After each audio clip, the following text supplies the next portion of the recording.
Adam Levine. Hi. Hi.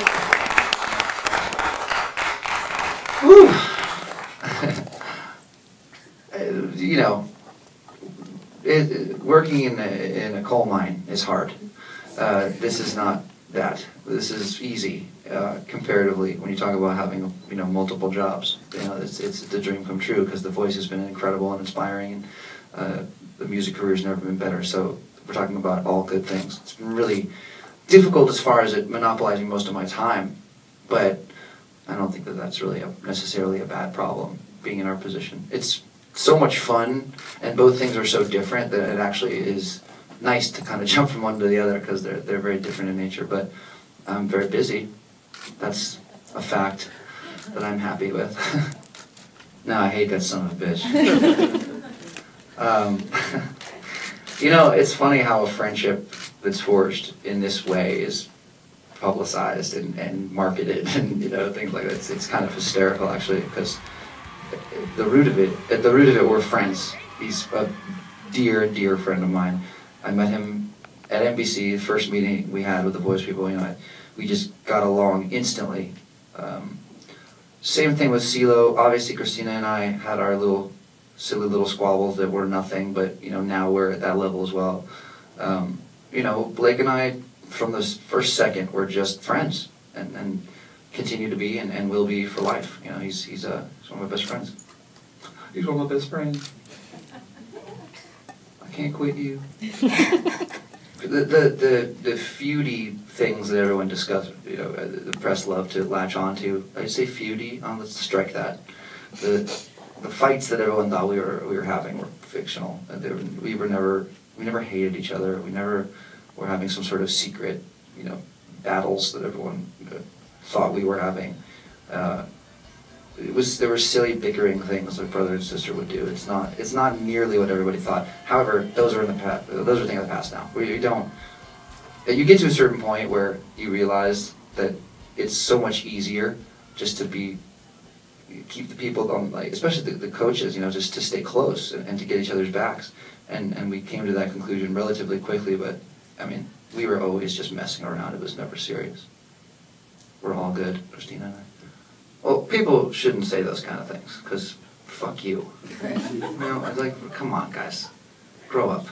The culture, the one thing about the culture right now, the celebrity culture particularly, that's so ugly is people feel like they can just say nasty things about other people, and whether it's Christina or whether it's me, when we all go through it, obviously she gets a lot of it, which it pisses me off. And of course I have her back, and of course I defend her. I think that it's a really, really ugly part of our culture. And I think that other countries do it too. England does it. They're probably the worst. But it's not nice to just kind of have your bread and butter be trashing other people, Everyone's so obsessed with trying to end bullying, and, it gets better in this whole thing. Meanwhile, on one hand they're saying that, and then they're doing things like that. That's bullying. Sure, we may be confident, successful people that could take a punch, but, it's not cool. And I've never liked it. I think it's horrible, and I'll totally defend when people say things like that, because it's none of anybody's business what anybody does, unless they want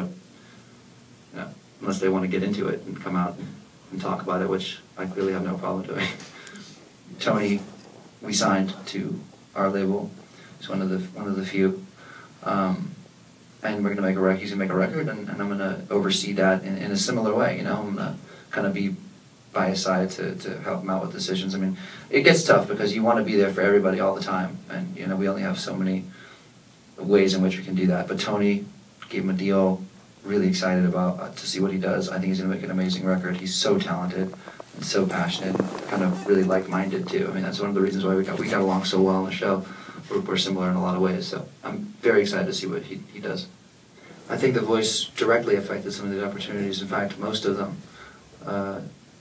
People hadn't really heard me speak ever, and I think tended to associate me with either singing songs or being linked to women, and that was pretty much it. Nothing else had been. There was no other gossip or things happening in my world other than the singing. And when you don't have a chance to talk, people don't know your personality, so they just to do the worst thing, which is to just assume that you are a certain way, or that I don't know, you're an idiot or something. So I'm just happy that I was able to talk on the show. And not clearly I like to talk. But yeah, the voice was a humongous part of kind of a renaissance in my career. I didn't know it was going to be that. You know, I got the job on The Voice because somebody from NBC saw me on Fallon, where he had plotted me down sitting with the band, with the Roots, and singing a couple songs and some impromptu stuff between me and Jimmy. And that was, I didn't even know that was going to be happening until they put me down. They said, hey, you want to sing with the Roots? I said, yeah. And then they gave me a mic and put me on the show. And I had no idea Jimmy would be addressing me at all directly. So we got into a little banter and we had a conversation. And apparently somebody from NBC saw that. And that's how I got that job. And then The Voice happened and turned into this massive show that no one was, you know. I mean, we all thought it would be a great show, but who knows where the chips would fall there. And then people saw me running my mouth and thought I could act, which is funny, because I never have. And I had no plans to do it, and then, you know, I got a couple phone calls, and I did it, and now I'm here. Wow. The penetrating questions. Actually, the first one is a good one. Dead or alive collaborations. Collaborations are weird. Of course, I could sit here and rap off a list of amazing names of amazing artists who I would love to collaborate with, realistic or unrealistic, living or dead. I'm trying to think, you know, I've been fortunate enough to collaborate with some of my heroes. You know, I got to sing with Stevie Wonder. I got to do some incredible. I got to sing with the Beach Boys last year. I mean, it was just a total trip, and it's been such a crazy, blessed life. I kind of take all of those things as a case-by-case basis. Obviously, if I were to sit here and say, well, I want to, you know, sing with Paul McCartney, there's a million. But that's one of them, and I've never met him either. That's a person that I'd really love to meet. And Halloween, can I give it away? I mean, like I'm gonna.